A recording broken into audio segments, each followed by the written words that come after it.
বেশ কয়েকদিন ধরে এনসিপির প্রতীক নিয়ে আলোচনা চলছে।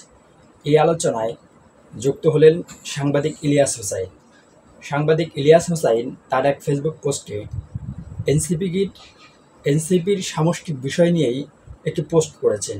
তো চলুন আজকে আমরা সেই পোস্টটি আপনাদেরকে পড়ে শোনাই এবং তিনি কি বোঝাতে চেয়েছেন সেটা আমরা আজকে দেখব। সাংবাদিক ইলিয়াস লিখেছেন, আমি তো 5 তারিখের 6 দিনের মাথায় শুনেছিলাম আসল কাজ বাদ দিয়ে ধান্দাবাজিতে নেমে গিয়েছিলেন।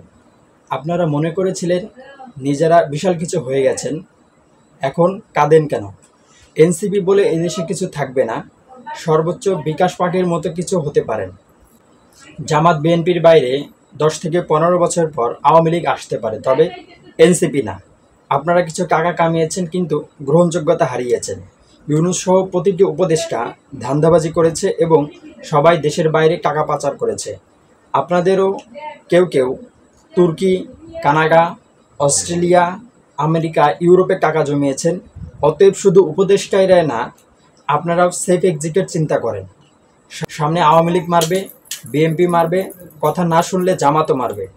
আমার একটা দুর্বলতা আছে, তাই ভালোবাসা দিয়ে বললাম, তবে ভবিষ্যৎ তোমাদের অন্ধকার।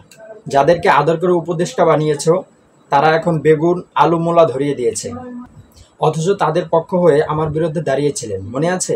এখন নাকে তেল দিয়ে ঘুমান। সামনে নির্বাচনে জামাত আর বিএনপির মধ্যে।